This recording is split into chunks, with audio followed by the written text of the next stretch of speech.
Señoras y señores, tengan todos ustedes muy buenas tardes.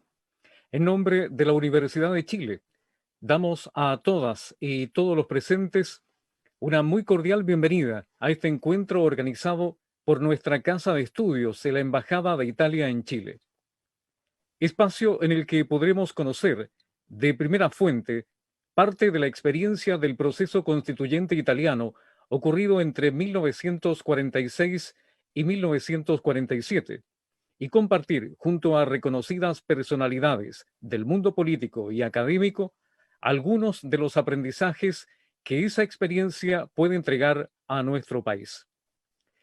Agradecemos la presencia del embajador de Italia en Chile, señor Mauro Batocchi, de nuestro rector, profesor Ennio Vivaldi, del ex primer ministro de Italia y miembro de la Corte Constitucional, profesor Giuliano Amato, de la honorable diputada Carmen Hertz, de la académica e historiadora, Premio Nacional de Historia, profesora Sol Serrano, del ex ministro y ex embajador José Antonio Viera Gallo y del profesor Arturo Fonten Talavera, académico de nuestra institución y de la Universidad Adolfo Ibáñez, quienes participarán de la discusión.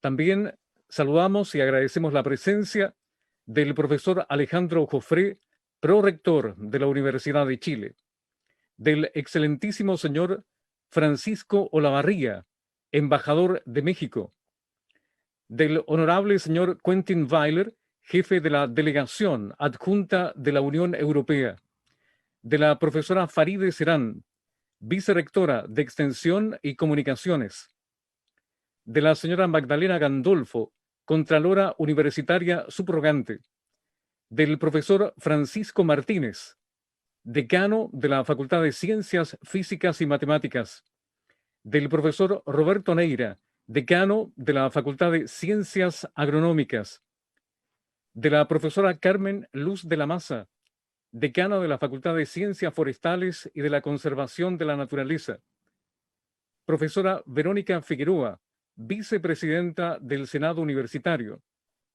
profesor Luis Alberto Raggi, senador secretario, profesora María Ángela Maggiolo, vicedecana de la Facultad de Medicina, profesor Michael Hanford, vicedecano de la Facultad de Ciencias, señor Juan Gabriel Valdés, director de Desarrollo Estratégico y Relaciones Institucionales, Eduardo Vera, director de Relaciones Internacionales, doctor Sergio Leiva, director de la Unidad de Relaciones Internacionales de la Universidad Austral de Chile.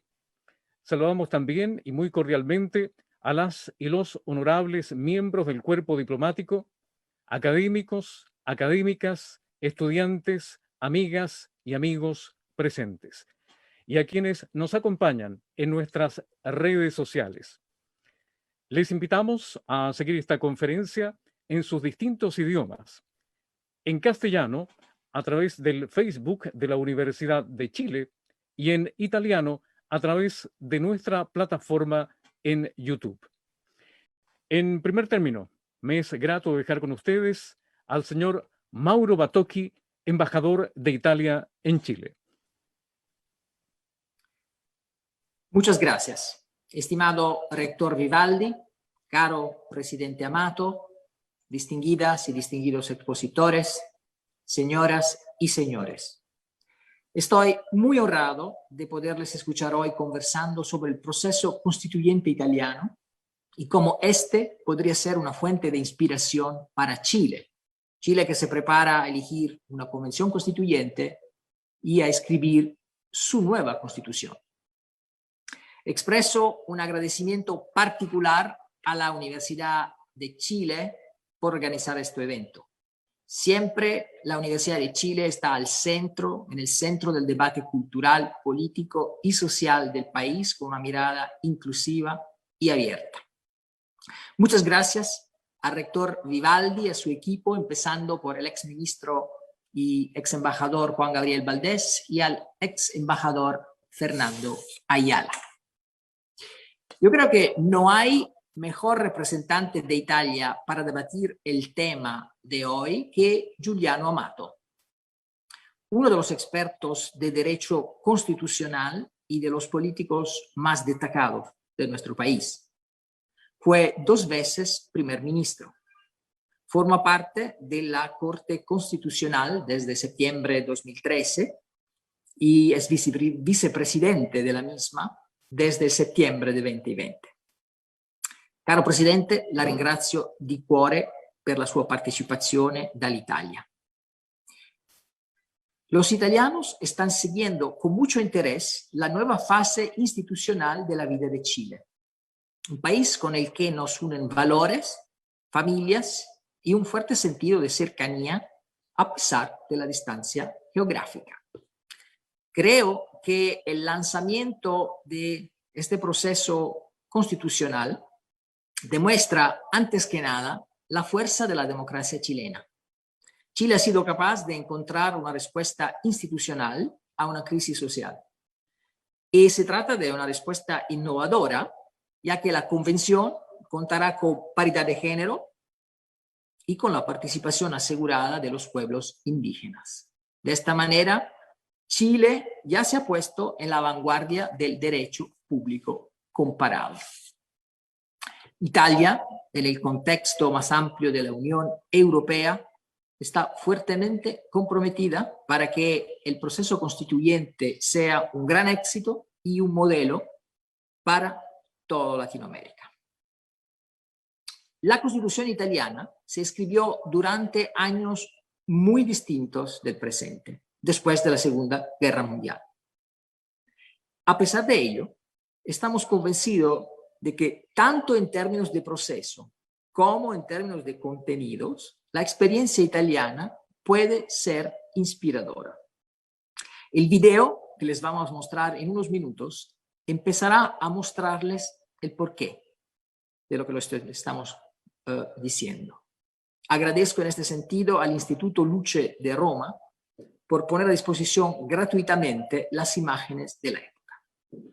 Solo quiero subrayar que la Constitución fue el resultado de un paciente trabajo de búsqueda de síntesis y de puntos de encuentro entre las principales culturas políticas italianas: católica, socialista y comunista, y liberal.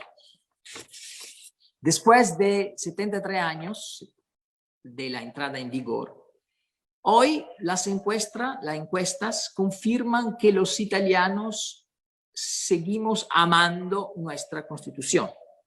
Es un símbolo unificador del país, una guía, la Biblia laica de los italianos, una ancla de estabilidad en toda nuestra historia republicana. Es una carta magna que refleja un patrimonio de valores y culturas comunes a todos los italianos. Piensen, a título de ejemplo, en el artículo 9 de la Constitución, que dicta que, comillas, la República resguarda el paisaje y el patrimonio histórico y artístico de la nación, comillas. Este artículo, yo creo, en sí mismo merece un webinar. La carta ha sido tan bien escrita, además, que se deja leer con gusto. En el año 2006 ganó un premio literario, el premio Strega, por la claridad y actualidad de los principios que enuncia. Sin embargo, no quiero adelantarle más, sino desearle que puedan descubrir hoy algo nuevo y posiblemente inspirador. Ojalá se enciendan chispas de interés. Buon ascolto y gracias. Un saludo muy afectuoso a todos los participantes, un reconocimiento y agradecimiento a Mauro Batocchi, el embajador de Italia en Chile, quien realmente ha tenido una preocupación por establecer un diálogo, una cooperación en los ámbitos de la vida académica, de la cultura, de la ciencia, que creo que son absolutamente ejemplares y que reconocemos y agradecemos muchísimo. Tener aquí a Giuliano Amato para nosotros es un tremendo privilegio, una tremenda oportunidad de conocer, de conversar, una relación tan estrecha como la que ha habido entre la Europa, sobre todo Europa meridional y Chile, en un paralelo político bastante excepcional, creo yo. Y agradezco también de inmediato a nuestros 4 panelistas por quienes siento la mayor admiración y el mayor afecto, y les agradezco muchísimo a los 4 haber aceptado nuestra invitación. Quizás partir por una reflexión sobre lo curioso que ha sido la historia política chilena, muy cercana, muy ligada a lo que ha sido la política de Europa, decía especialmente la Europa meridional. Y quizás 2 cosas se me vienen a la cabeza como muy claras de esta interacción, de esta interrelación. Una, desde luego, el hecho insólito que Chile tuvo, fue uno de los 3 países del mundo que tuvo en la década del 30 un gobierno de Frente Popular. Los otros fueron España con Azaña y León Blum. Y en Chile tuvo una repercusión enorme, tuvo un impacto en la matriz productiva del país, en el acceso de la ciudadanía a la educación, que fue un impacto muy grande, y que fue un caso único, creo yo, en la región, de una influencia así tan directa de un ideario político que se había desarrollado en Europa.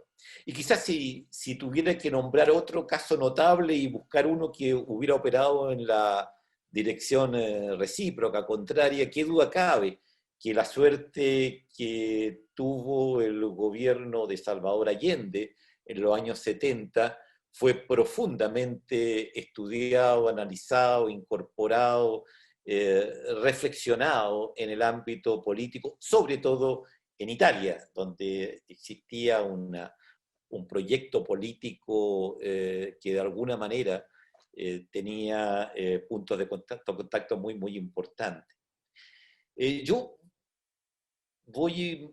la verdad es que más que abrir yo el debate, quisiera invitar a abrirlo al protagonista de uno de los libros más hermosos, más emocionantes que he leído en mi vida, sin duda, y que es un libro que está situado, que ocurre precisamente en la jornada que hoy día estamos aquí rememorando, el plebiscito en Italia para la nueva Constitución y la nueva República. Y es el libro de Italo Calvino, La giornata di uno scrutatore, que obviamente es un juego de palabras entre el rol que va a desempeñar el protagonista, un militante del Partido Comunista Italiano, Américo, que va a ser escrutador en una mesa, y en una mesa durante el plebiscito, y ese rol de escrutador con un observador agudo que está mirando muy inquisitivamente lo que ocurre a su alrededor. Es un libro maravilloso, además, porque nos hace reflexionar sobre el rol, les cuento, de este militante comunista, es impedir que en el Cotolengo, ¿ya?, que es el lugar donde están personas con deficiencia mental, los sacerdotes, los curas, se aprovechen de esta situación, y a personas que no tendrían realmente la capacidad de juzgar, las hagan votar por lo que el Partido Demócrata Cristiano, vinculado a la Iglesia, quisiera que ellos votaran.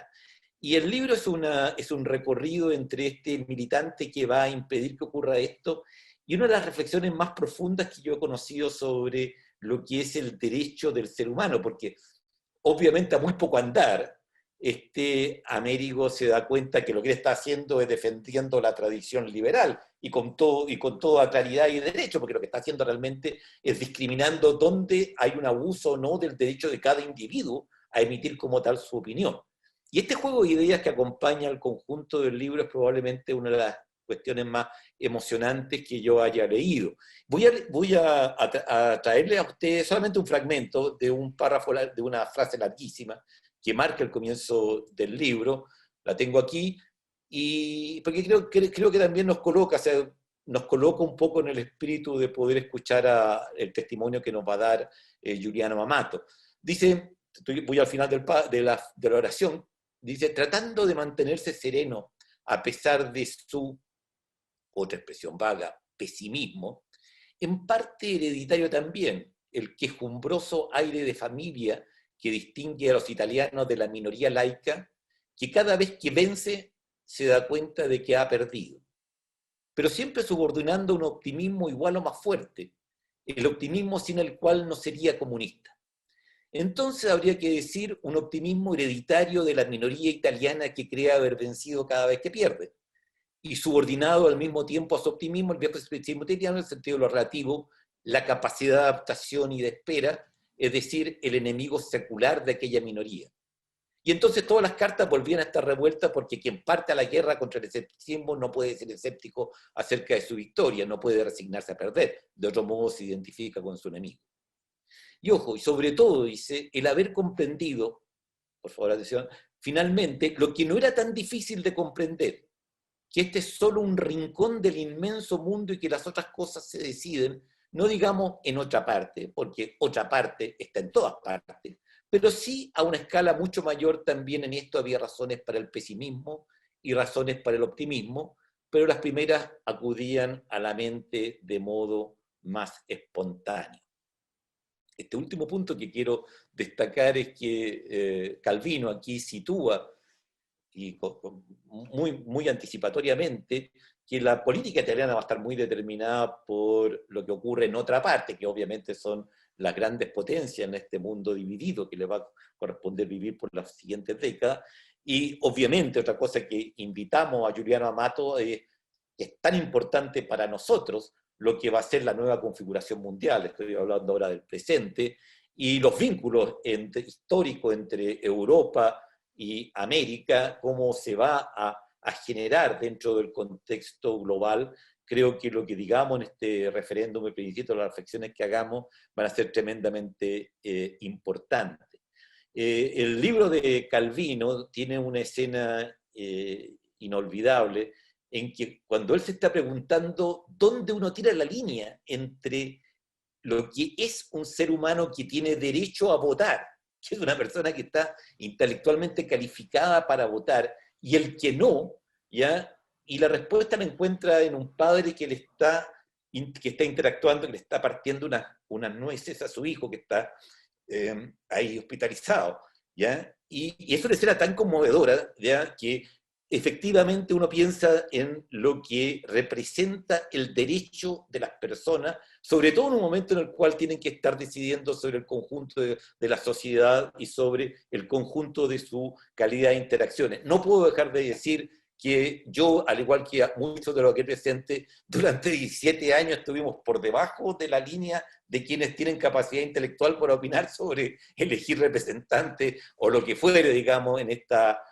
historia nuestra que dio origen a lo que hoy día representa este momento que tenemos que buscar conjuntamente entre todos de cómo configuramos un nuevo modelo de sociedad y una nueva constitución, ya superando, dejando atrás esos 17 años. ¿Ya? Y creo que la diversidad de opiniones que representan nuestros invitados y la estatura que tiene Giuliano Amato para hablarnos de estos temas, creo que son una oportunidad única, y vuelvo a agradecer a Mauro y vuelvo a agradecer a todos los participantes, porque creo que para todos nosotros esta oportunidad que ustedes nos dan de escucharlo, interactuar aquí, es única y es valiosísima. Muchas gracias a todos y feliz de escuchar al profesor Amato y a cada uno de ustedes. Gracias. Muchas gracias, señor rector. Es un honor para nosotros contar con la participación el día de hoy del señor Giuliano Amato. Él es abogado, fue catedrático de Derecho Constitucional Italiano y Derecho Comparativo de la Universidad de Roma, en la Escuela de Ciencias Políticas. Integrante del Parlamento italiano, ha ejercido diversas altas funciones de gobierno, como las de viceprimer ministro, ministro del Tesoro, ministro de Reformas Institucionales y presidente de la entidad italiana Antimonopolios. Es vicepresidente de la Convención sobre el Futuro de Europa. El señor Amato fue primer ministro de Italia en dos periodos, de 1992 a 1993 y desde el año 2000 al año 2001.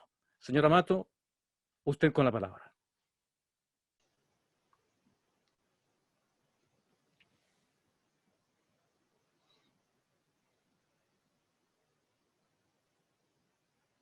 Está sin... Solicitamos a don Giuliano Amato habilitar su micrófono. No, Perfecto. no, certo, io l'avevo Muy spento. bien, sí, lo había apagado para hacerlo como, bueno, siempre se hace y me olvidé encenderlo, estaba agradeciéndole al embajador. E stavo ringraziando il rettore per averla così condivisa e per le cose che ha detto. Esto, y también por lo que mencionó, porque me puso frente a Calvino y me lo mostró como punto de referencia. Y yo me siento muy pequeño ante Calvino, de quien por lo demás estimaba profundamente y admiraba profundamente. Antes de comenzar con lo que podría llegar a ser importante para vuestro país en cuanto al proceso constituyente respecto de la experiencia de nuestro país, me gustaría que me dieran un par de minutos para poder destacar lo que caracteriza el momento en el cual nace una constitución, es redactada una constitución, porque una nueva constitución no nace todos los días. Una nueva constitución no es fruto de una producción en serie e incremental, desde donde, por ejemplo, salen nuevas leyes. Una constitución siempre es hija de una gran necesidad de tener un nuevo pacto social que tenga además como base rechazar siempre el pasado. Existen estos dos elementos, la necesidad de afirmar un nuevo futuro y la necesidad también de distanciarse del pasado. Todos sabemos cuáles son los varios ejemplos de lo que les acabo de mencionar. La historia nos ha ofrecido varios ejemplos.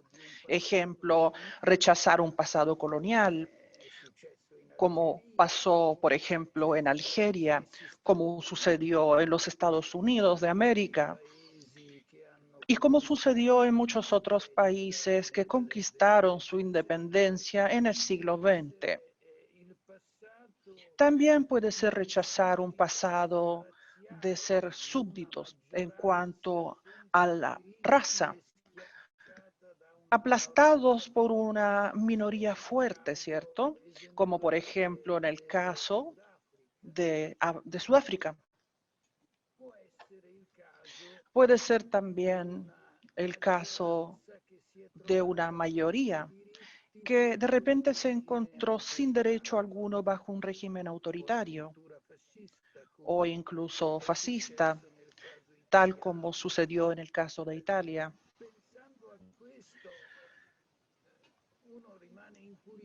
Y pensando en esto, existe cierta curiosidad de preguntarse, ¿por qué entonces ustedes hoy en día en Chile quieren una nueva constitución? ¿Cómo pueden ubicar esta nueva petición de un nuevo futuro? Existen las premisas que siempre han existido en la historia. Bueno, el caso de hoy día en parte es distinto y aún así tiene una explicación muy clara, basándose en los hechos que acontecieron. Esta necesidad, por ejemplo, de una nueva constitución, porque Chile durante los últimos años pasó por un sistema de gobierno democrático, por supuesto, pero aún así la constitución que siguió en vigor es una constitución que nació cuando aún existía el régimen autoritario militar, que conlleva en sí los rastros de ese origen, especialmente en la peculiaridad de tener esas dos partes, la parte que actualmente está siendo aplicada y la parte transitoria que fue aplicada en un comienzo y que seguía siendo la constitución del antiguo régimen. Conocemos cuáles son los justos intentos de cambio en el pasado, pero es muy interesante y verán que existió un movimiento popular motivado a su vez por razones estrictamente sociales, que con la interacción en conjunto con las fuerzas políticas se tradujo finalmente en la necesidad de una nueva constitución. Esto es un episodio de nacimiento muy bonito para una constitución, porque de un momento a otro surge de la voluntad popular la necesidad de tener un nuevo pacto social, escrito por una asamblea constituida por los representantes elegidos por todo el pueblo.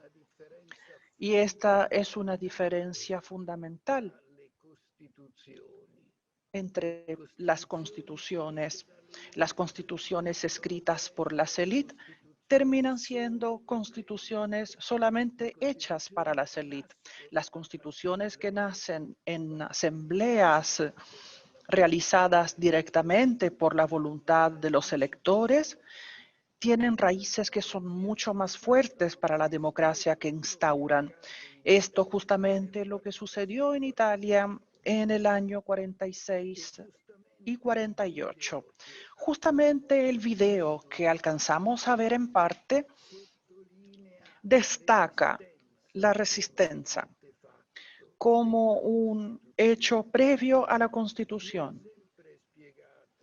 Siempre he explicado lo siguiente: la diferencia entre la Alemania, que tiene una ley fundamental escrita por un pequeño consejo de representantes de los Länders, bajo la vigilancia de los gobiernos aliados, y Italia, que tiene una constitución escrita en los mismos años por una asamblea constituyente soberanamente elegida por los ciudadanos y las ciudadanas italianos.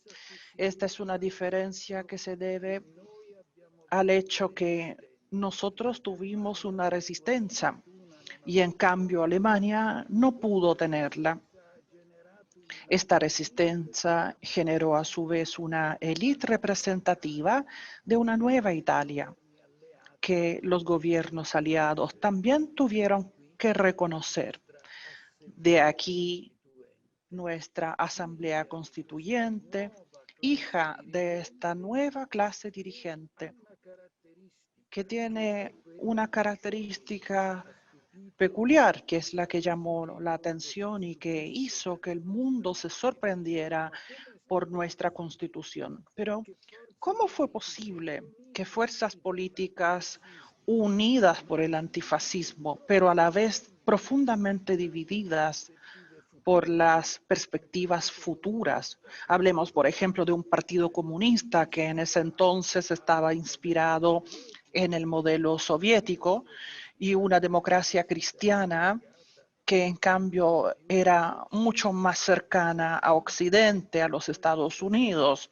Y luego los socialistas, que en ese momento estaban codo a codo con los comunistas. ¿Cómo es posible que hayan construido una arquitectura constitucional que represente a todos en la misma medida? Aquí veo dos motivos fundamentales. El primero es el clima de la época. Y esto tiene mucho que ver. Se vivía un clima de solidaridad que se sentía en el país. Estaba enraizado en los italianos que se habían opuesto al nazismo, que se habían opuesto al racismo antijudío, que tenían escondidos en sus casas a judíos para justamente salvarlos de la deportación, arriesgando sus vidas. Esto había creado un clima que penetraba en la Asamblea Constituyente y entregaba motivos comunes muy fuertes comparado con las perspectivas acerca de una posible división a futuro. Otra cosa que hay que tomar en cuenta y un elemento de mucha validez es el siguiente. En esa asamblea, frente al polo de izquierda constituido por los socialistas y los comunistas, no había un polo liberal, conservador. Por lo tanto, los defensores del mercado con los enemigos del mercado, no fue así. Existía la democracia cristiana, la izquierda, que en realidad estaban unidas por sensibilidades comunes respecto del mercado. La inteligencia de los comunistas en la asamblea, porque ellos mismos aceptaron una perspectiva que no fuera de negación del mercado, sino más bien de cuidar las exigencias sociales y obviamente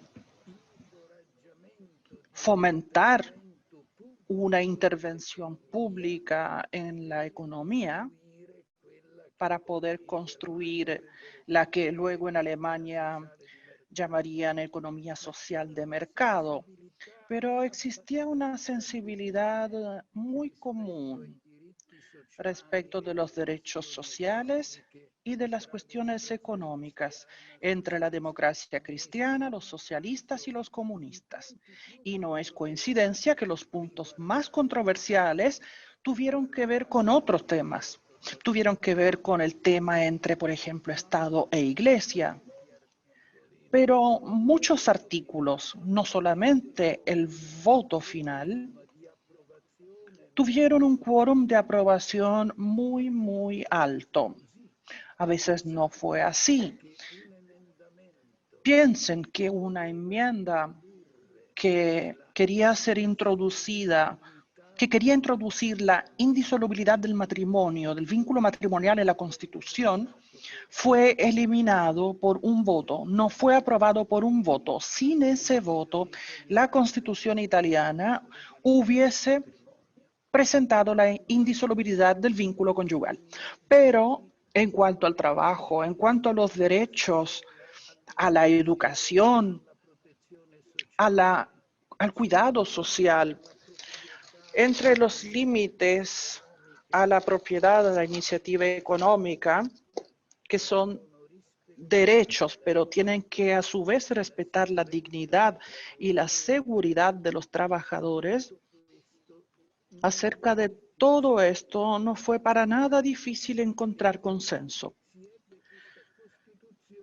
Por lo tanto, esta Constitución tiene una primera parte marcada por este acuerdo y marcada por lo demás por un diseño de aceptación común, reconocido además por los de izquierda, el diseño de los jóvenes católicos de esta época, que lo habían escrito por lo demás unos años antes.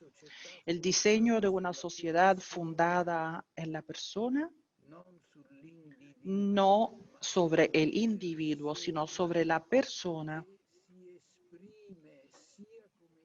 que se exprime a su vez como individuo, se exprime como formación social, que educan el interés colectivo y llevan finalmente a un Estado que no atribuye los derechos, sino reconoce los derechos. Y también sobre la irrenunciable correlación entre derechos y deberes de solidaridad. Nadie se encuentra solo con sus propios derechos. Uno es con los otros y tiene el deber de reconocer esos otros. porque los otros también tienen derechos e igualdad.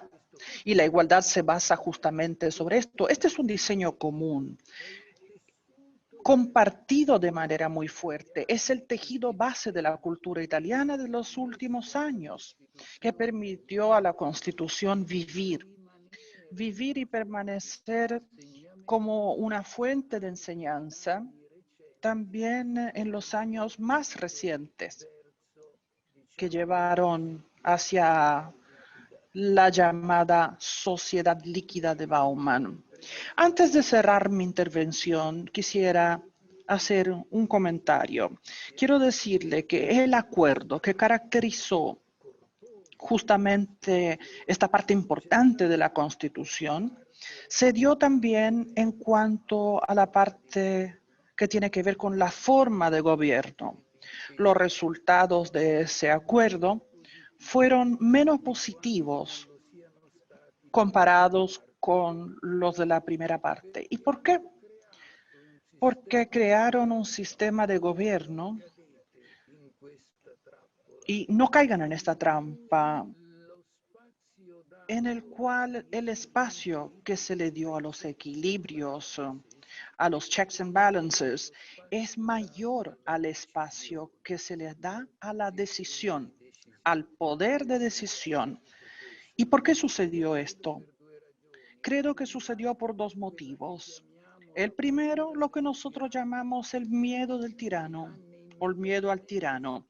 En años posteriores al fascismo, entregarle al Ejecutivo un poder fuerte de gobierno parecía volver a recordar el antiguo régimen. Por otro lado, tuvo bastante peso y quizás más aún la incertidumbre acerca del futuro. Las partes políticas se pusieron de acuerdo en la Constitución, pero cada una de ellas pensaba poder gobernar sin la otra, a futuro, ¿cierto? Y no sabían quién iba a ganar tampoco. Y además tenían miedo de las consecuencias, de las posibles consecuencias de la derrota. Prefirieron entonces no darle al gobierno futuro, que tampoco se iba a saber de quién iba a ser, poderes superiores a los que ya tuvo en el Estado liberal. Esto fue revelado en el tiempo ciego, por decirlo de alguna manera. Y cuando llegó el momento en el cual la democracia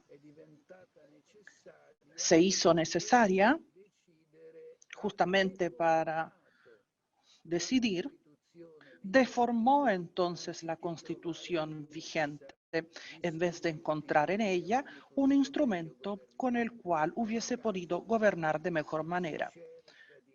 Y es justamente por eso que hace años se intenta reformar esta Constitución justamente en este punto. Lo último que quisiera mencionarles, pero ya lo mencionó nuestro embajador, esta Constitución es linda en cuanto a su lectura. Está redactada con un lenguaje que es el lenguaje del pueblo. Un lingüista, Tullio de Mauro, italiano, un grande, escribió hace algunos años que el 90% de las palabras que se utilizan en la Constitución italiana son palabras del lenguaje común, el lenguaje que podía entender incluso quien no tenía mayores estudios. Esto contribuyó muchísimo en hacerla muy popular. Y otro detalle quisiera mencionarle también en cuanto a técnico en legislación. Las frases de la Constitución italiana tienen un largo aproximado o medio de 20 palabras, no más de 20 palabras. La simplicidad del léxico, lo corto de las frases. Esto es el secreto de la popularidad de esta Constitución, además del contenido, por supuesto. Le menciono estas cualidades como cualidades que ustedes deberían darle también a vuestra futura Constitución chilena. Muchas gracias.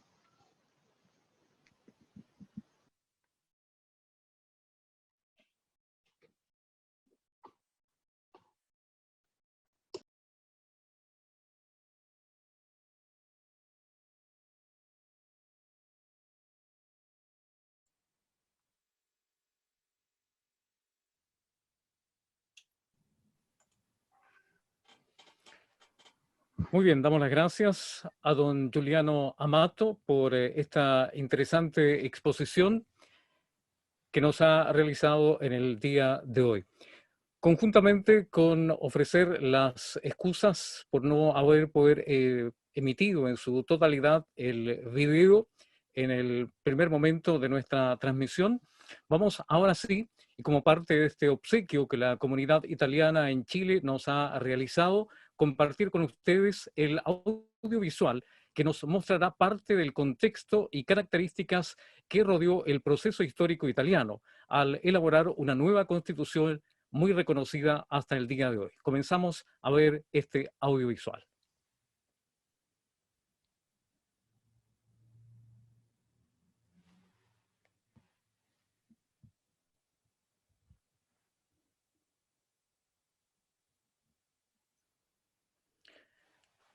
Esperamos algunos instantes la comunicación con quienes están manejando nuestra plataforma de transmisión para poder emitir entonces este video en su integridad. Io profito del momento, professore Amato, per ringraziarvi perché è stata una Me conferenza. gustaría aprovechar este momento para agradecerle, profesor Amato, por su maravillosa presentación, la belleza de sus palabras. Y para nosotros seguramente va a ser una fuente de inspiración y de alegría. Fue una fuente de mucha alegría. Muchísimas gracias. Bien, para avanzar en nuestra programazione. Continuiamo adesso con la programmazione perché mi sa che non possiamo vedere il video per qualche motivo. No quiere ser parte de nuestra emisión, pero sigue esta opción de poder mostrarlo. Chissà, potremo in qualche momento trasmetterlo. Continueremo allora con la nostra giornata e in onore al tempo dei nostri speaker, che sappiamo che hanno un tempo breve determinato. Vorremmo ringraziare il rettore Ennio Vivaldi, il signor Giuliano Amato per questo dialogo e cedo la parola a continuazione alla giornalista Maritza Tapia, che sarà l'incaricata di moderare queste riflessioni e dibattito tra i nostri invitati. Benvenuta Maritza. A todos, sin duda la experiencia italiana reseñada de manera tan clara, tanto por el señor embajador como por el profesor Amato, abre muchos interrogantes y tópicos que tenemos que abordar también y vivir en base a nuestra propia experiencia. Chile está muy próximo a vivir la elección de quienes serán integrantes de la Convención Constituyente el próximo 10 y 11 de abril. El primer hito de este largo proceso histórico que nos marcará sin duda por generaciones.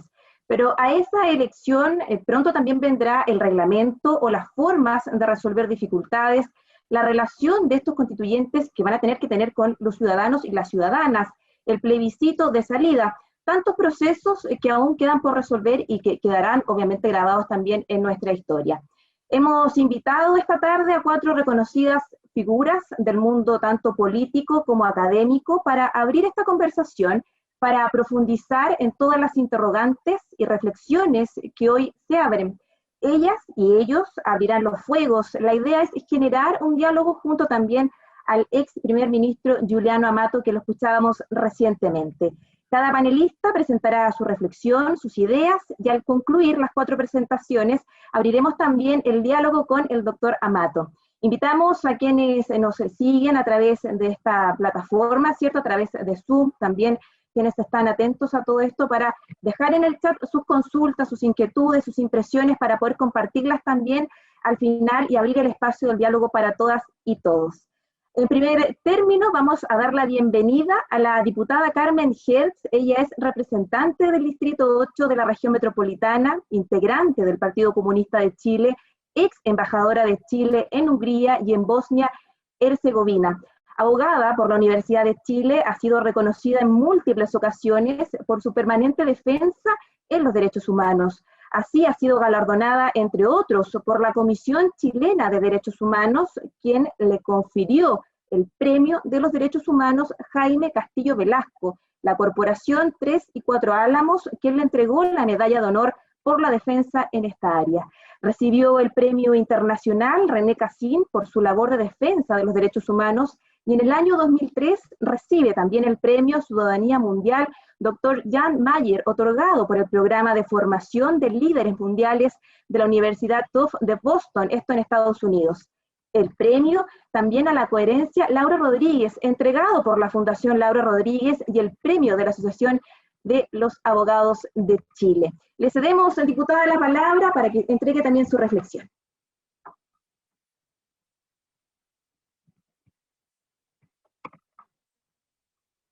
Le pedimos que encienda su micrófono, eso. Muchas gracias.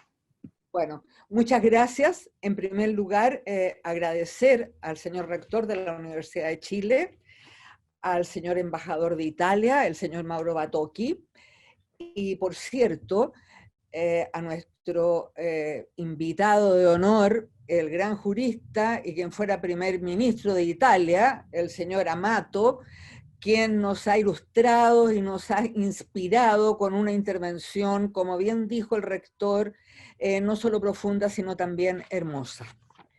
Bueno, yo quisiera señalar lo siguiente, decir de alguna manera lo que es cómo veo yo y ve mi sector el tema de la elaboración de la nueva Constitución.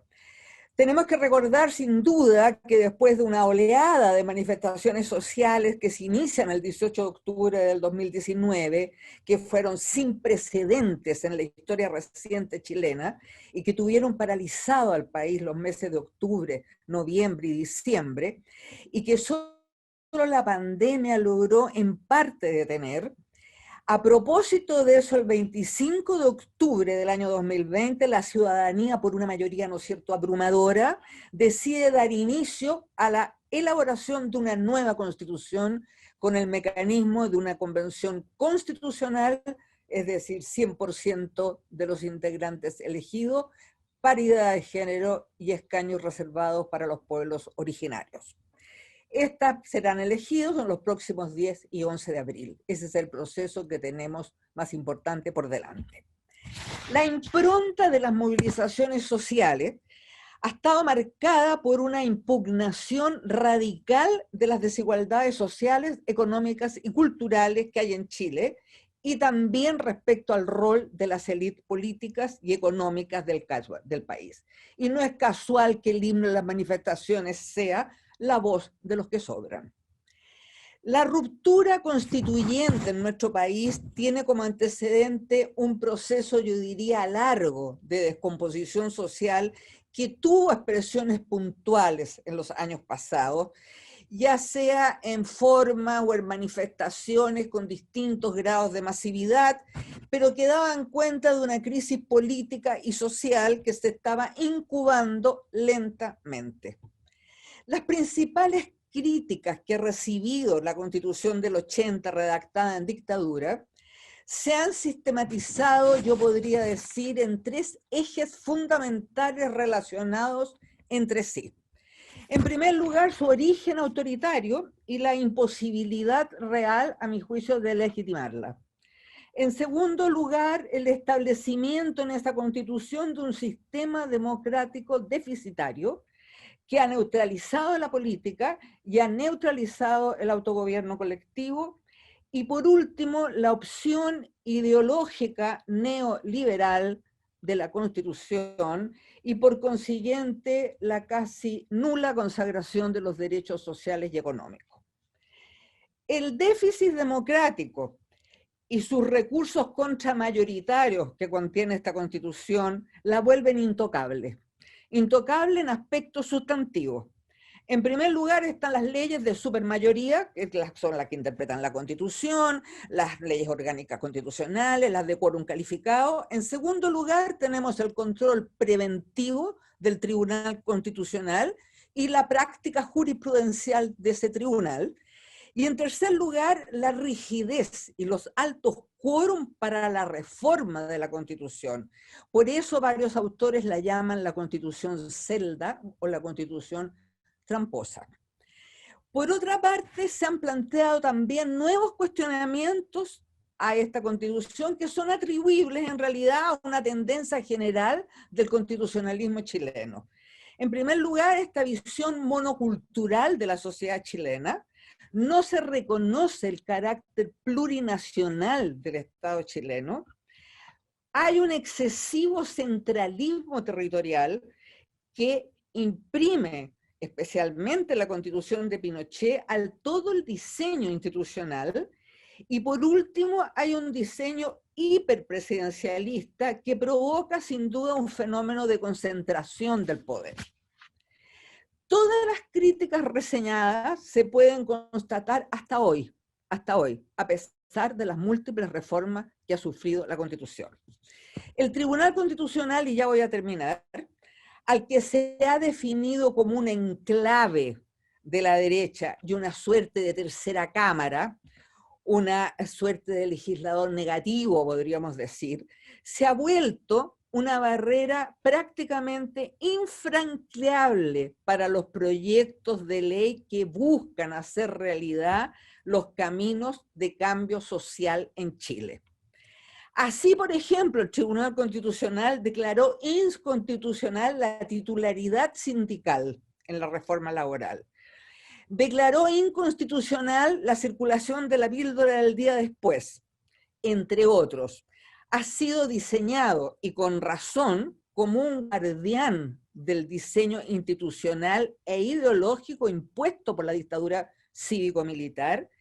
Incluso los miembros del Tribunal Constitucional están blindados porque no responden de sus actuaciones. Están blindados ante cualquier fiscalización y no pueden ni siquiera ser objeto de acusación constitucional.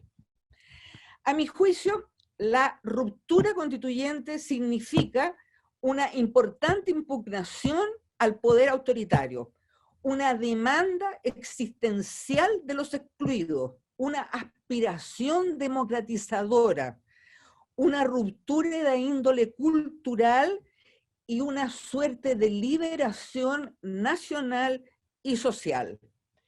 Los derechos y los deberes y las garantías de índole social deben consagrarse en la nueva Constitución como objetivo político y como garantía, eliminando, a mi juicio, el principio de subsidiariedad y generando condiciones para que avancemos en la concreción de un Estado democrático y social de derechos. Esta consagración, y ahora sí termino, que yo diría que es consagración, que es obligación y que es garantía, obliga al Estado al diseño e implementación de políticas públicas destinadas a ser efectivos estos objetivos políticos en razón de varios principios.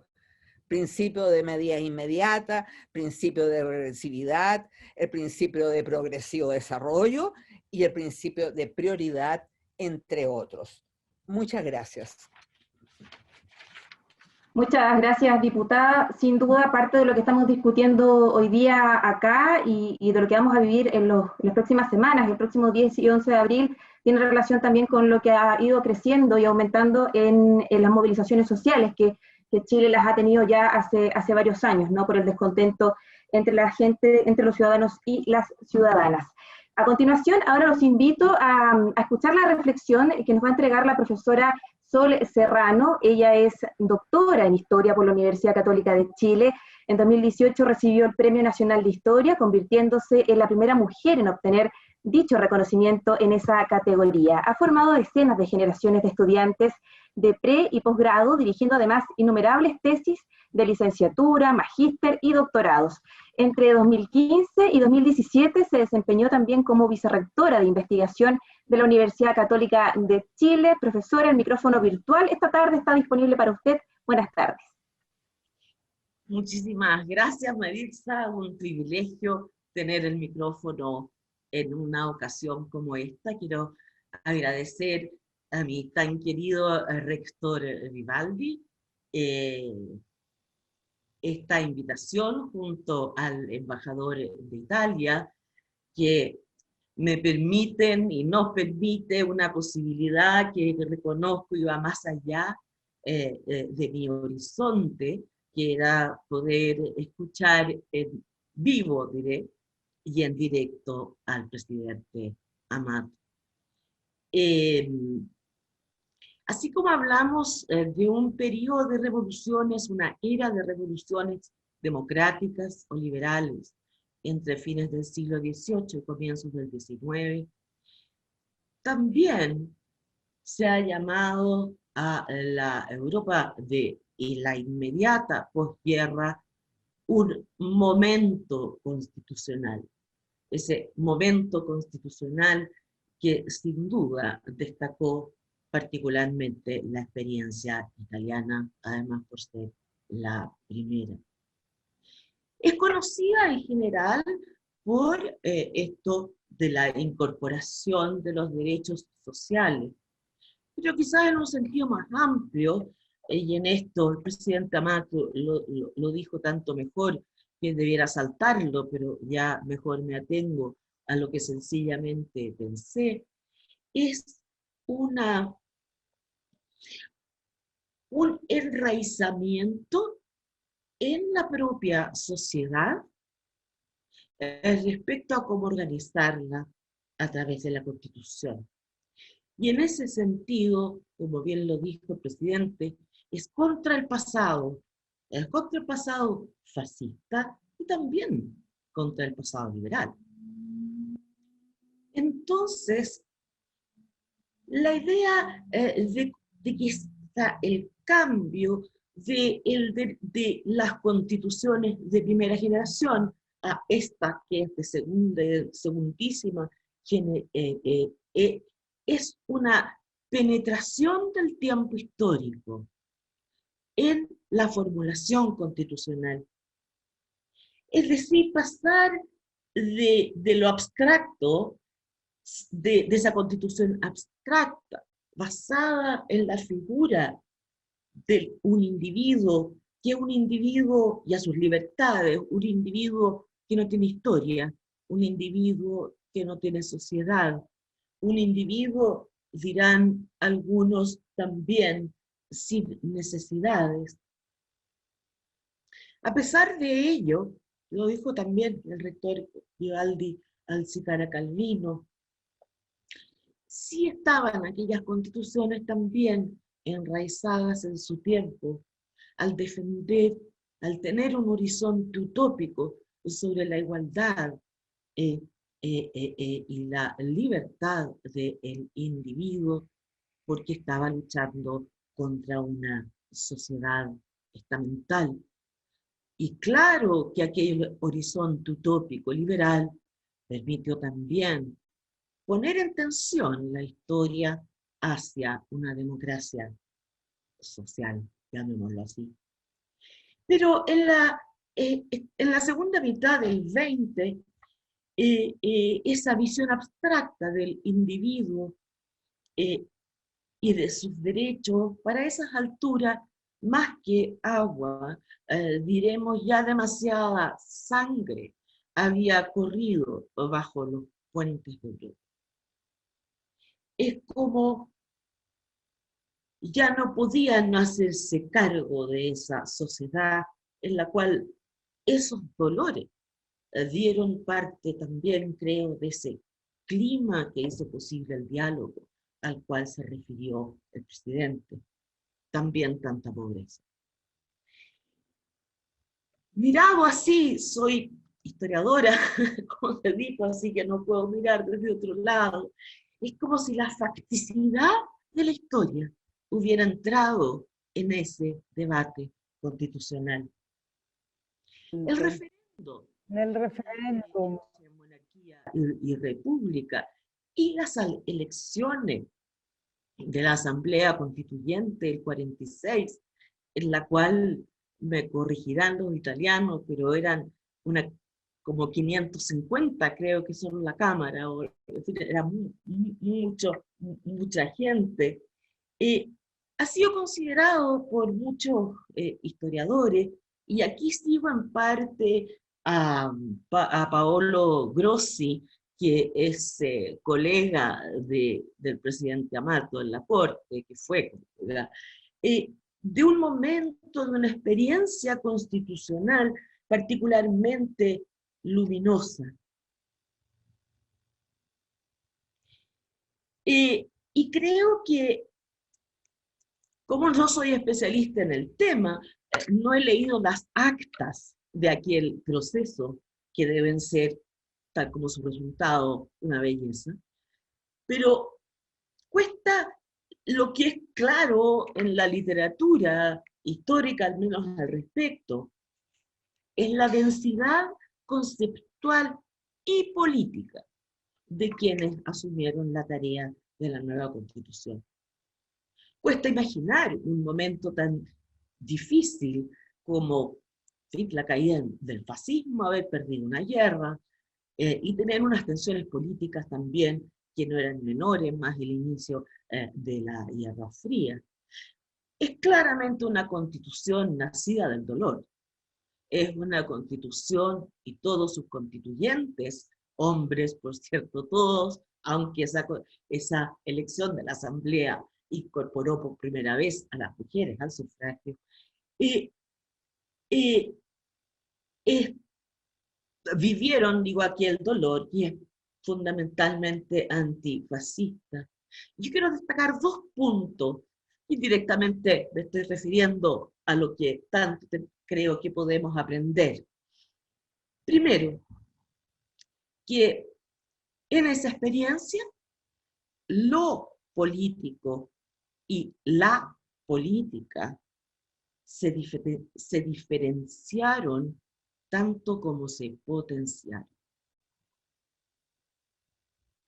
Había que definir los valores fundamentales que serían perdón la reiteración, el fundamento de la comunidad política. Esa es la primera parte de la Constitución, por de pronto. Y ahí lo político.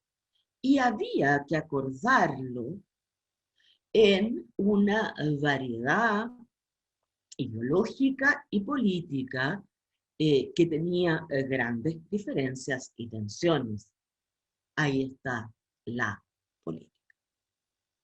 En eso fue una experiencia, se refirió ya el presidente a ello, es una experiencia digna de conocer. Las circunstancias no hacen ninguna comparación respecto a lo chileno, y no me referiré a ello. Solo diré que si la italiana del 47 fue su primera constitución, la nuestra será la primera escrita en democracia. Nuestras 2 anteriores constituciones no fueron escritas en democracia y se legitimaron en base a diversas reformas y a su práctica. No tienen origen democrático, lo que no quiere decir que no hayan tenido un desenvolvimiento al final, sí, democrático. Eso no pasó con la Constitución del 80. Eso no lo logró. Tampoco me referiré a eso.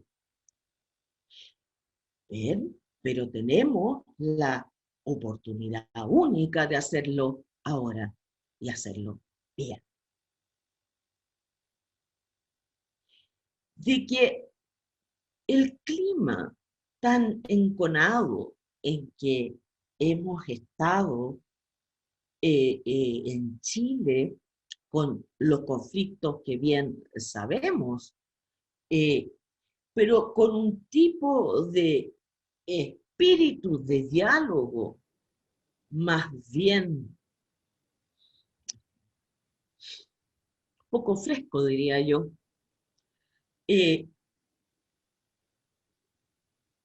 Creo que tenemos el riesgo de que el debate sea un cúmulo de reproches y de que la política nuble lo político. Y ahora termino. Escogí 2 citas, y cuando se las lea, ustedes creerán que me reuní con el embajador de Italia y con el presidente Amato anoche. Me encantaría que lo creyera, porque en una de esas, ¿por qué no podremos haber cruzado el Atlántico y a pesar de la pandemia, haber cenado juntos? Pero aquí están mis dos citas. El diputado Togliatti, en septiembre del 46, insistió que era obligatorio escribir una constitución, comillas, que pueda ser comprendida por el profesor de Derecho y al mismo tiempo por el pastor sardo, por empleado doméstico, por el ama de casa. Es muy de época. La cita. Y por su parte, Giorgio de la Pira insistió una y otra vez que porque esta constitución no veneraba al individuo abstracto, sino a la persona humana en sociedad, la Constitución, dice, debía ser un breviario jurídico. El lenguaje no es inocuo, ¿qué voy a decir? Esa Constitución efectivamente es un poema. Dicho sea de paso, la nuestra es horrorosa. No me refiero a su contenido.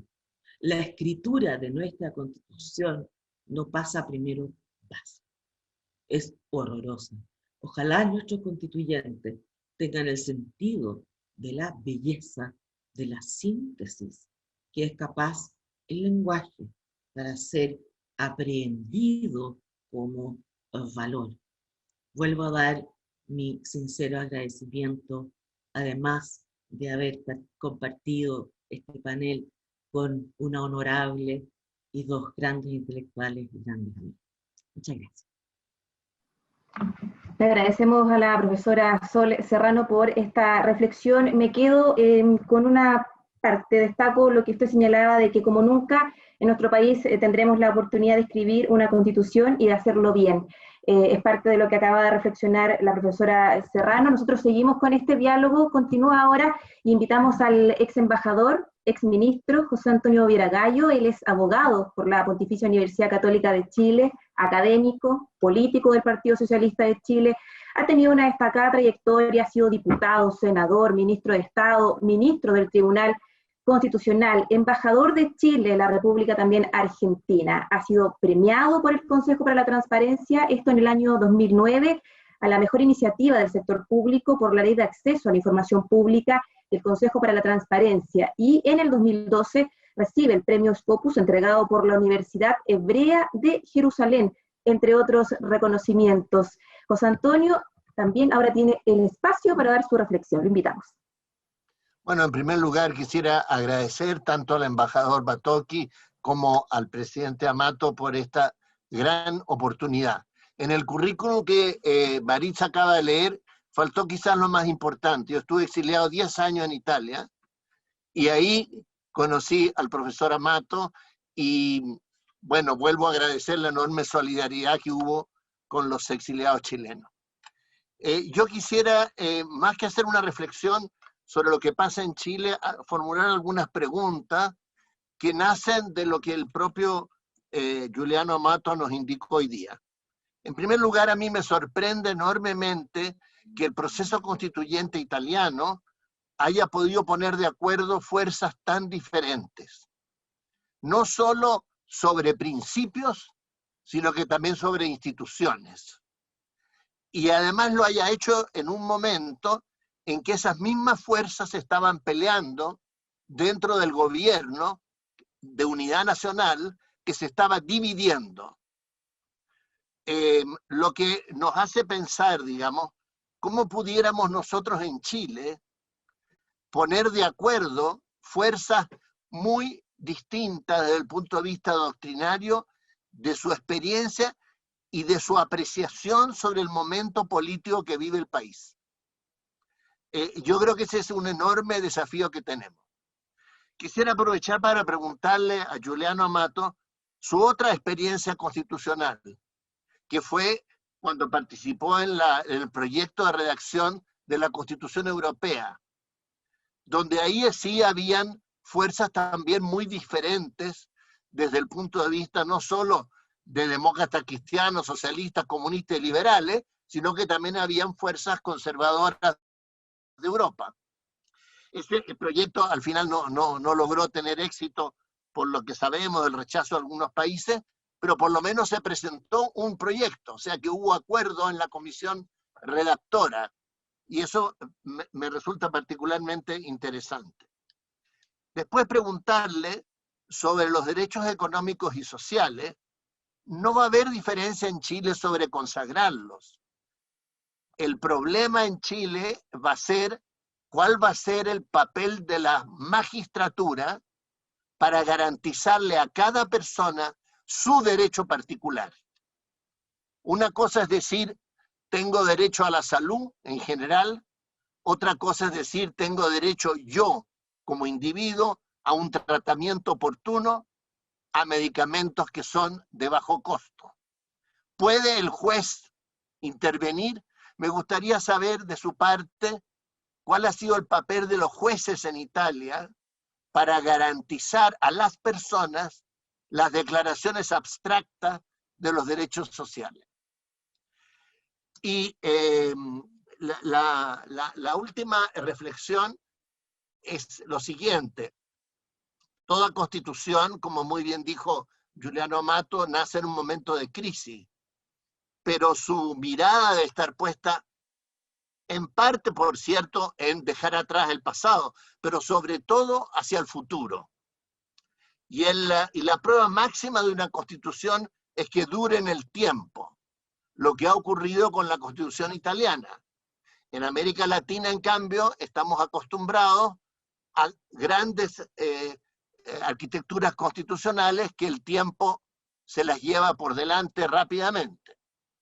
Yo quisiera reflexionar, o sea, que el profesor Amato nos dijera cómo ver, o sea, cómo construir hoy día una democracia nueva en un momento en que el sistema democrático está siendo de alguna manera socavado, no solo por hechos, digamos, políticos en distintos países donde el autoritarismo se expande, sino que incluso desde el punto de vista de las nuevas tecnologías o del uso que se da a esas nuevas tecnologías, y también por un proceso de globalización que hace que los gobiernos tengan cada vez un poder más relativo frente a un mundo mucho más difuso en cuanto a al ejercicio del poder soberano. Bueno, son muchas interrogantes. Yo lo único que espero es que el proceso nuestro tenga éxito, lo que supone, como decía Sol, también lo decía Carmen, es que de alguna manera nos podamos poner de acuerdo, principalmente las personas que van a ser elegidas y las personas a quienes ellos van a representar.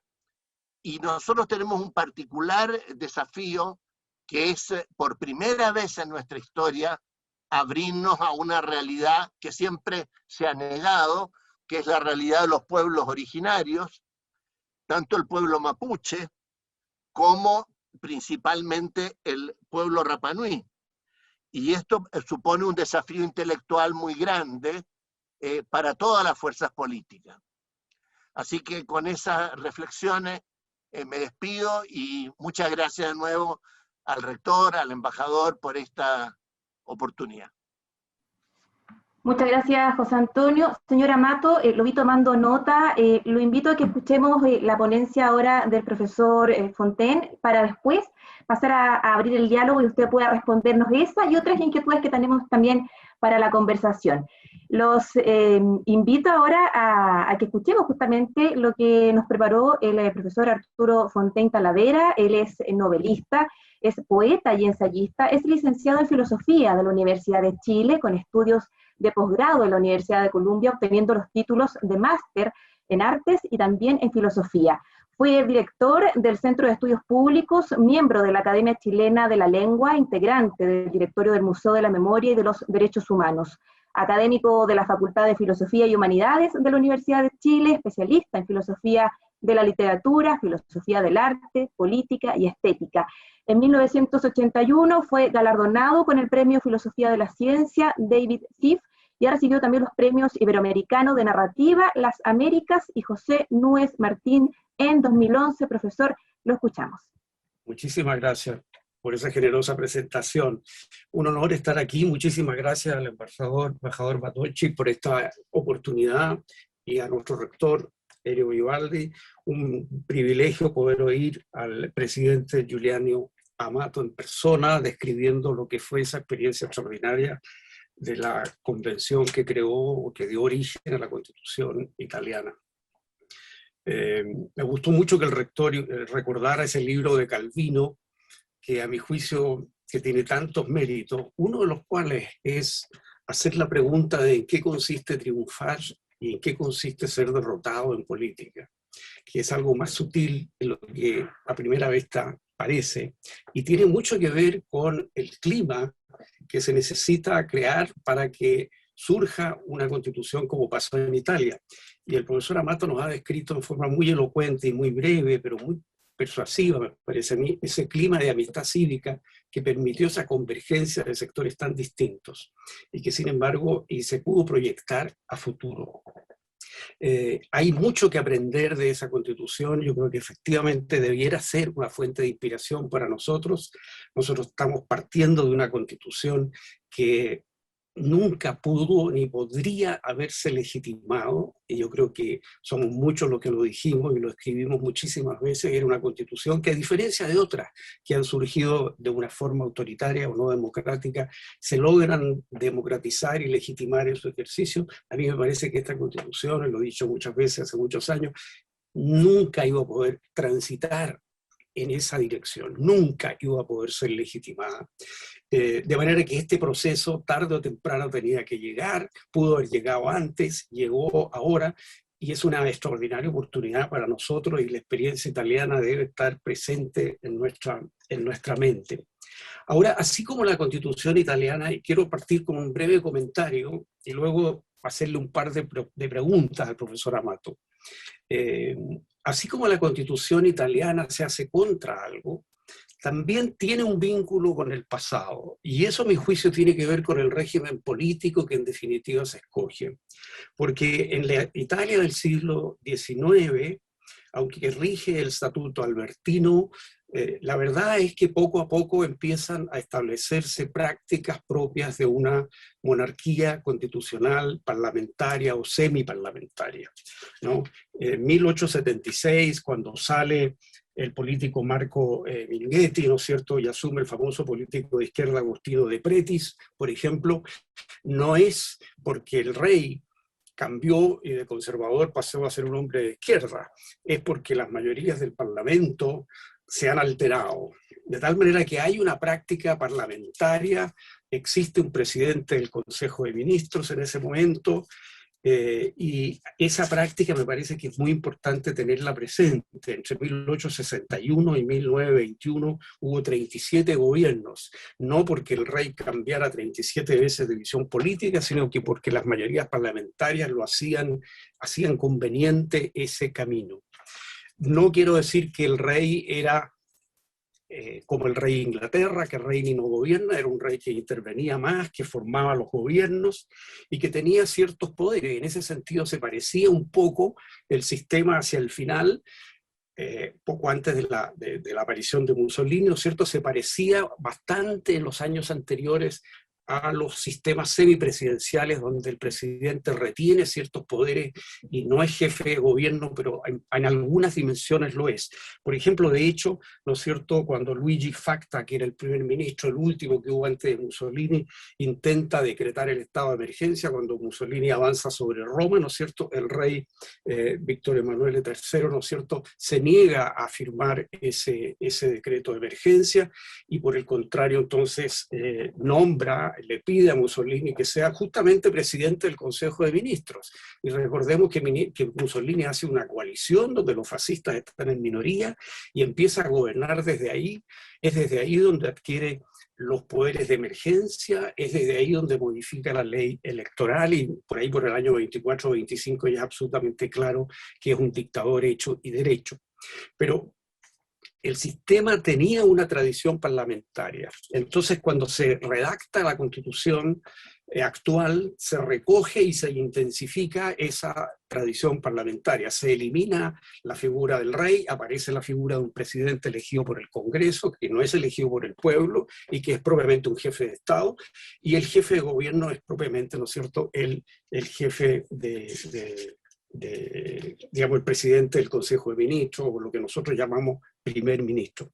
Esta es una tradición muy respetable, es la tradición parlamentaria, pero mi posición hoy día no lo era, porque por muchos años, influido por las enseñanzas de mi amigo, el profesor Arturo Valenzuela, con quien aprendí muchísimo de estos temas, me inclinaba yo por una opción parlamentaria, pero con el tiempo me he alejado de esa visión, no porque sea en principio contrario al parlamentarismo, sino porque pienso que en un pueblo que ya adquirió la práctica de votar por el jefe de gobierno de manera directa y personal, de depositar un voto en la urna donde he marcado quién quiero yo que sea mi jefe de gobierno, esa práctica está tan enraizada en Chile que me parece que desalojarla es inconveniente y eventualmente puede ser peligroso. No creo que los chilenos estemos dispuestos a despojarnos del derecho a escoger nosotros directamente quién nos gobierne. No creo que los chilenos estemos dispuestos a transferirle a un parlamento la decisión de quién debe gobernar. Por consiguiente, esa parte creo que es muy interesante dentro de la tradición italiana, pero pienso que en nuestra tradición no es posible dejar de lado y decirle al pueblo: usted no va a elegir más que nos gobierne, usted no va a haber una votación nacional para elegir al gobernante, eso lo va a decidir el grupo que fue elegido para ser parlamentario. Me parece que eso es muy difícil de aceptar, de comprender, y creo que si se intentara, me parece que a medida que la ciudadanía descubriera que ya dejó de escoger a quien gobierna, se produciría una disociación muy profunda entre esa élite que elige, que tiene el derecho a elegir quién nos gobierna, y los demás. Ese es mi comentario general. Por ejemplo, para mí, que Giuseppe Conte, que Mario Draghi hayan sido escogidos jefes de gobierno en Italia sin ser ni siquiera parlamentarios, es algo muy difícil de trasplantar a un país como Chile. Pensar que los parlamentarios chilenos podrían imponernos un nombre de alguien que nunca fue votado por nadie, ¿no?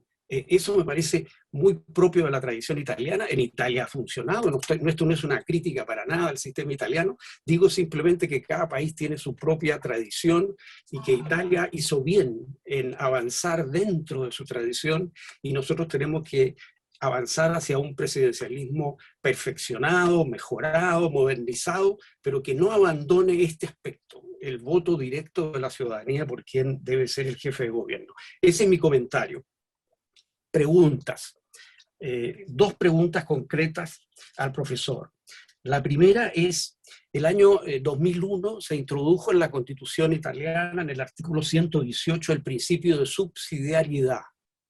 Y hay una sentencia importante del Tribunal Constitucional, tengo entendido, del año 2003, que aplica esto a una cuestión de obras públicas, en fin, o sea, es un principio que no está solamente a nivel de principio, sino que tiene un valor jurídico, el principio de subsidiariedad hoy día en la Constitución italiana, y se utiliza sobre todo en el área de la regionalización. El principio de subsidiariedad no está en la Constitución chilena, salvo a nivel de doctrinas, de ideas, de algunos de los que...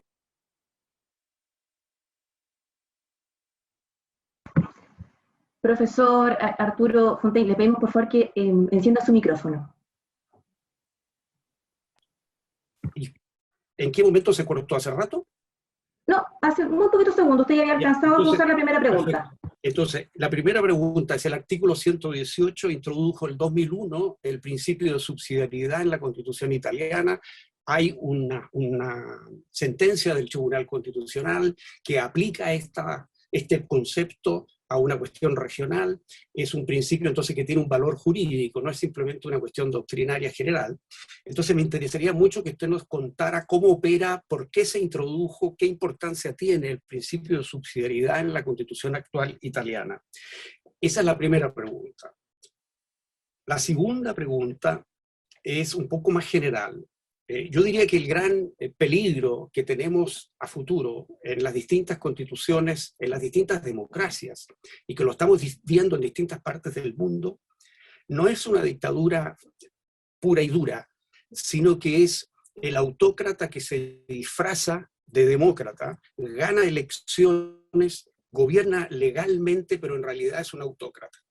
Y esto ha ocurrido en Hungría, en el régimen de Orbán, ¿no es cierto?, un régimen parlamentarista.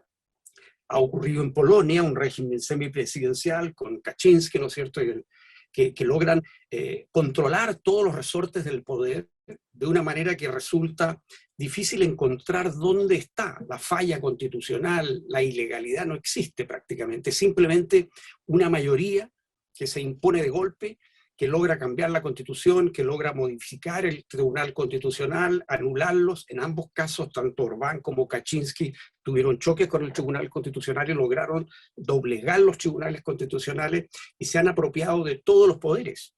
Entonces son autócratas, pero son autócratas legales de alguna manera. Entonces esta figura que empieza a aparecer en distintas partes me parece a mí que es muy relevante como desafío.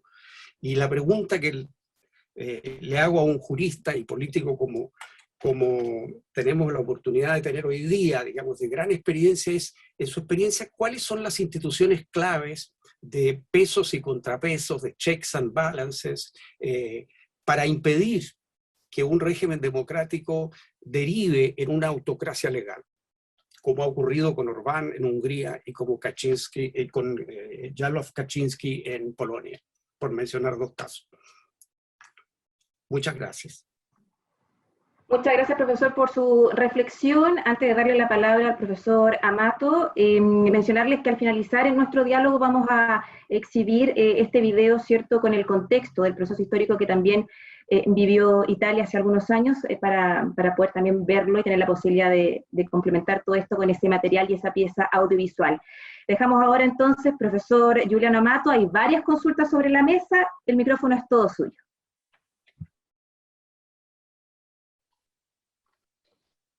Grazie anche di queste domande. Muchas gracias también por estas preguntas. Es más fácil responder, no es fácil responder brevemente a todas, pero trataré. Antes de responder a las preguntas, si me permiten, haré un comentario sin ofender. Pero creo que es justo definir desde el punto de vista lingüístico esa horrenda constitución que ustedes definen. Esta también es una buena razón para cambiarla, porque la arquitectura, los artículos larguísimos, con letras en vez de números, no se sabe en un cierto momento si se está leyendo el artículo 11 o el artículo 12. Estas frases que superan las 20 palabras, cuáles sean los contenidos, aunque sea la más linda constitución, se convierte en horrenda si es que se expresa en un lenguaje inadecuado. Pero también tienen otras razones para cambiarla. Y me preocupa el hecho que estén ya tan preocupados, como decía José Antonio Viera Gallo, de la división que existe. El momento constituyente debería hacer nacer desde dentro el sentimiento común de la necesidad del acuerdo sobre las reglas para el futuro. Porque si entendieron bien, si la Constitución siempre es el rechazo al pasado, pero tiene que ser la proyección de un futuro. No puede ser solamente decirle no a lo que no se quiere más. Tiene que ser un proyecto para que funcione, tiene que tener reglas claras y compartidas. Y luego se podrá dividir después. Comprendo que nuestro momento constituyente fue más fuerte en la expresión de estos sentimientos comunes, porque salíamos recién de la guerra y teníamos el horror, no de la lengua, sino que el horror de la guerra, que estaba ese pasado al que se le decía que no, y por lo tanto queríamos construir una casa sólida y quizás después podríamos pelear adentro, pero primero construyámosla. Este fue un sentimiento que espero que ustedes logren afirmar. Comprendo que no han hecho una experiencia buena con la Corte Constitucional. Las Cortes Constitucionales siempre son hijas del sistema del que forman parte. La polaca hacía referencia ahora a la Polonia. La polaca fue un baluardo de los derechos de los ciudadanos, tanto es así que el gobierno mayoritario, el último, destruyó la autonomía e impidió de funcionar por someter a sí misma a la Corte, y en ese punto la Corte no es ya más la de antes. Ya no existe una Corte en absoluto.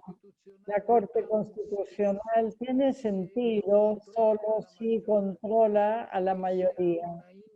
Si tiene una independencia suficiente que controle la mayoría. Si pierde esa suficiencia, se convierte no en un corrector de los errores, sino que en un multiplicador de los errores.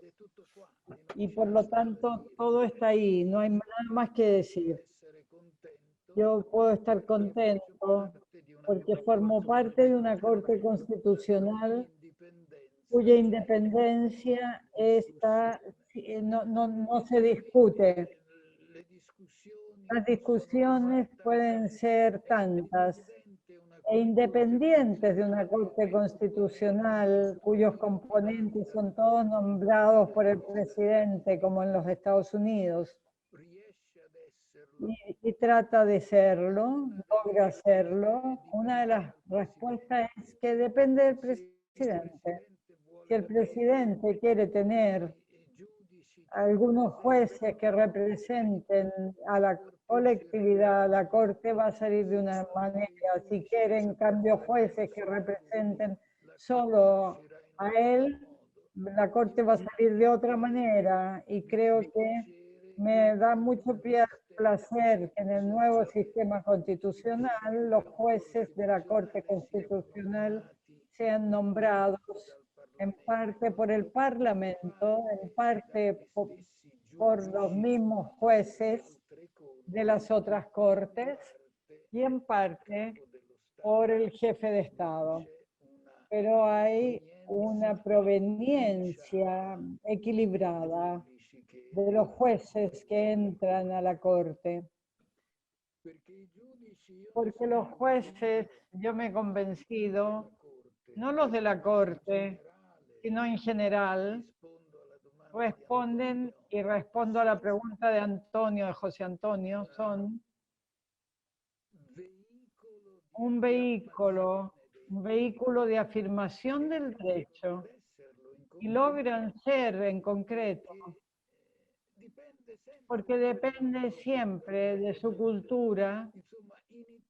En Italia, hasta los años 60, nuestros jueces más altos, los de la Corte de Casación, eran todos formados en la cultura del régimen fascista, antes de la Constitución.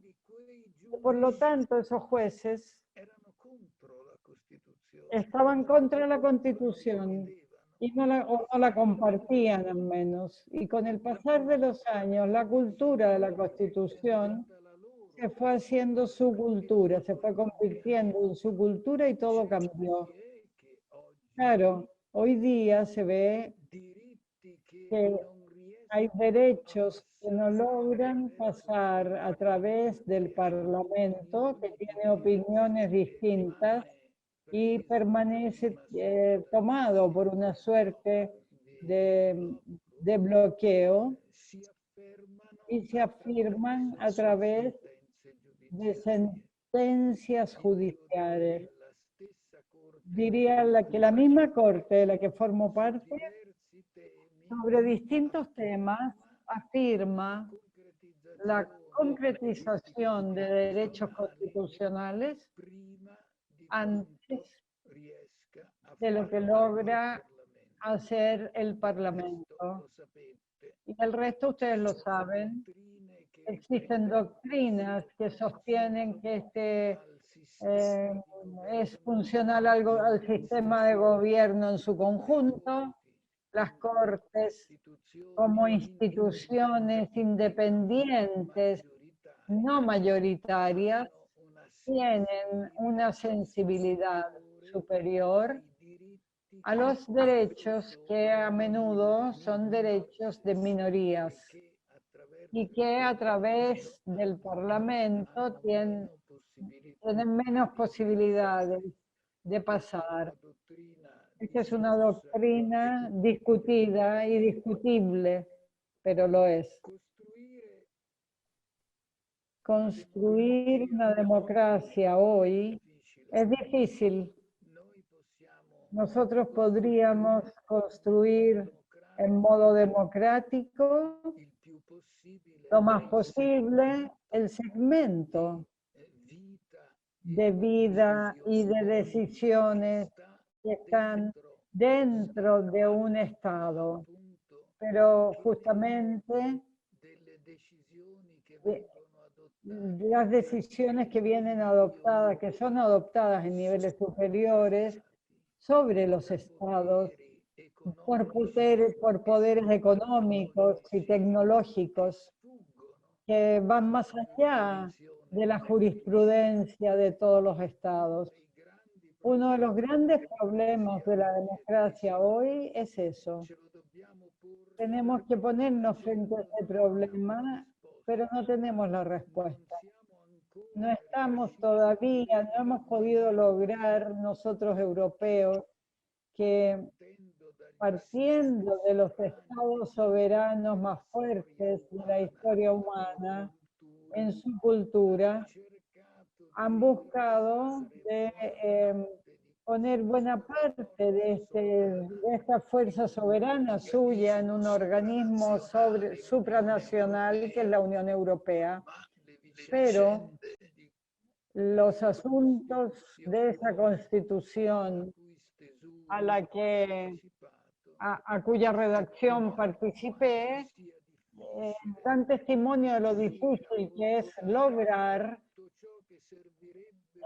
aportar todo lo que habría que llevar arriba de manera todavía institucional y democrático para tener un decisor público a la altura de las decisiones privadas che sono adoptate sobre las cabezas de los estados. A farlo. Cominciamo ora a farlo. Comenzamos ahora a hacerlo en el terreno fiscal, en el ámbito fiscal. Los grandes de la web, desde Google hasta Facebook, pasando por Instagram, tienen ganancias de todos nuestros estados y no pagan impuestos en casi ninguno, porque nadie tiene una autoridad correspondiente a su gran árbol global, por así decirlo. Quizás a través de este camino llegaremos a elevar por encima del Estado los poderes públicos para poder alcanzar quienes, si no, serían poderes privados sin control alguno. Existe otro lado también de la democracia, y es el que menciona el principio de subsidiariedad. Nosotros escribimos ese principio en la Constitución porque hoy en día ya no es suficiente para hacer una democracia poder elegir los propios representantes parlamentarios. Existe la necesidad de la participación directa en las actividades de interés público y a las decisiones públicas. No de todos, porque no todos están interesados, pero de quien quiera lo desee. Quien desee, como decimos nosotros, ser un ciudadano activo, tiene que tener la ocasión y los procedimientos que se presten para que pueda hacerlo. Y hoy en día las mejores doctrinas afirman lo siguiente: un proceso de interacción entre las instituciones representativas y los representados serviría no solamente a dar a conocer mejor cuál es la pregunta, los inputs para poder mejorar los outputs, ¿cierto? Sino serviría también para construir en conjunto los outputs, porque yo también, ciudadano, puedo aportar a la respuesta y no solamente dedicarme a formular la pregunta. El principio de subsidiariedad es la primera piedra de construcción hacia esta dirección, pero mucho de estas raíces de la democracia se encuentran en la capacidad de poder recorrer esto más allá de la red, encontrándose, mirándose, haciendo de la democracia una institución itinerante, así como lo era una vez en la lejana Edad Media, cuando moverse era mucho más fácil y se intentó hacer sentarse debajo de un árbol y conversar. Finalmente, guárdense su presidencialismo. Yo estaba cerrando mi intervención anterior justamente mencionando lo siguiente: el entendimiento que nosotros teníamos en la forma de gobierno en la Asamblea Constituyente hizo muy débil el gobierno. Y hoy, para poder eliminar esa debilidad, deformó, y desafortunadamente no tengo el tiempo suficiente para explicarle todos los procedimientos constitucionales porque no han sido cambiados, pero si tienen un sistema mediante el cual los ciudadanos pueden elegir la principal autoridad de gobierno, que tiene un parlamento que se encuentra en balance y equilibrio, Dios los bendiga, porque yo lo haría. Yo los bendigo más bien. Y con esto termino. Muchísimas gracias al profesor Giuliano Amato por esta intervención. Respondió ahí las inquietudes planteadas por nuestros panelistas y a modo de cierre, ya en honor al tiempo, me quedo con una de las frases que él señalaba en su primera intervención, de que la Constitución de Italia es linda, decía él, en cuanto a su lectura. Está redactada con el lenguaje del pueblo, lo que contribuyó a hacerla muy popular. Es de esperar que el trabajo que se genere a partir de lo que va a pasar el 10 y 11 de abril de este año con la votación y quienes van a trabajar, ¿cierto?, por esta nueva Carta Magna, tengan también puesto quizás ese foco, ¿no?, de que pueda representarnos a todos y que sea una Constitución que logre subsanar aquellas desigualdades y aquellas inquietudes que ha presentado la ciudadanía a lo largo de tantos años.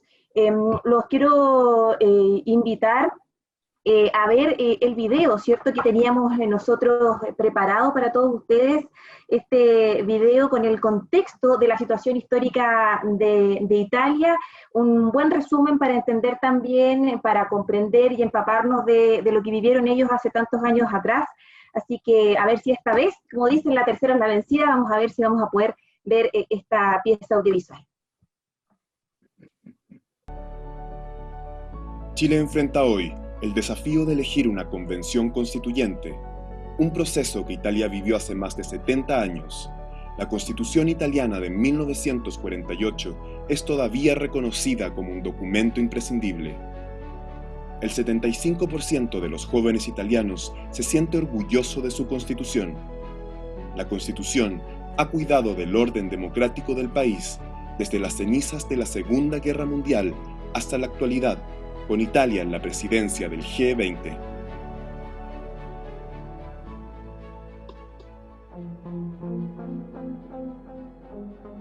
A partir de 1922, Italia vive bajo el régimen fascista, que culmina en la tragedia de la Segunda Guerra Mundial.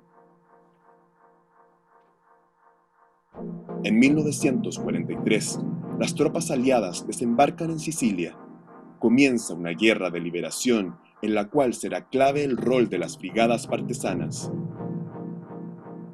Es la que se conoce como Resistenza.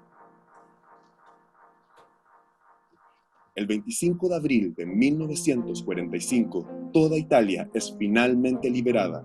El liderazgo pasa al Comité de Liberación Nacional, una organización formada por los partidos antifascistas del país: demócrata cristiano, socialista, comunista, liberal y republicano. El 2 de junio de 1946, los italianos, por primera vez con el voto de las mujeres, escogen entre monarquía o república, y a la vez eligen la Asamblea Constituyente que se formará tras el voto. Gana la opción republicana. Nace la Asamblea Constituyente, encargada de redactar la Constitución de la República Italiana. En ella están representadas todas las diferentes fuerzas políticas que ya habían participado del Comité de Liberación Nacional. Además, figuran las primeras 21 mujeres en sentarse en los escaños del Parlamento.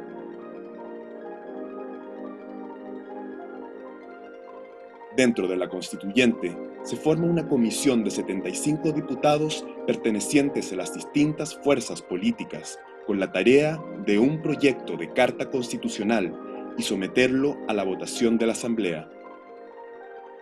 Dentro de la comisión se establecen 3 subcomisiones. La primera, dedicada a los derechos y los deberes de los ciudadanos. La segunda, a la organización constitucional del Estado. Y la tercera, a las relaciones económicas. Toman forma artículos que reflejan puntos de equilibrio entre las posiciones de demócrata cristianos, comunistas, socialistas, liberales y republicanos. Se afirma la igual dignidad de los ciudadanos sin distinción de género, raza o religión. Se repudia la guerra como herramienta para solucionar disputas internacionales. Se reconoce el valor de la solidaridad, de la justicia social, del derecho de libertad y de los deberes de los ciudadanos. Se tratan con atención los temas de la familia y de la educación. En febrero de 1947, la Comisión presenta el proyecto a la Asamblea. Se discute cada sección, votando y examinando eventuales modificaciones a los artículos. Finalmente, el 22 de diciembre de 1947, la Asamblea Constituyente otorga la aprobación del documento final. La Carta Constitucional entra en vigor el 1 de enero de 1948.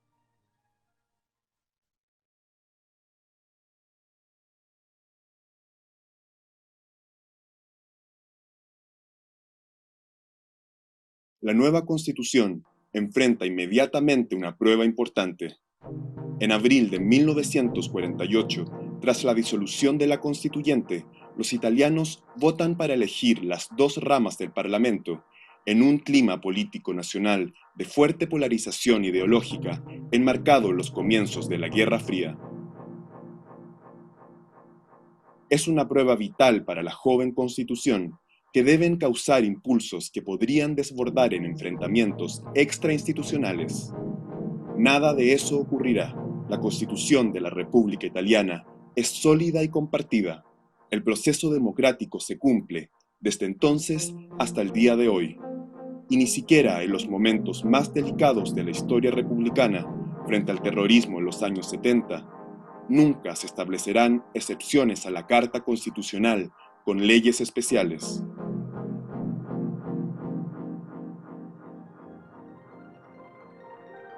«73 años después, 9 de cada 10 jóvenes estiman que representa un patrimonio común para todos los italianos. Por eso, hoy estamos reunidos para conversar del significado de este proceso constituyente y preguntarnos, ¿por qué ha sido tan exitosa durante un periodo tan largo? ¿El proceso constituyente italiano puede inspirar hoy a los chilenos? Aquí empieza el debate.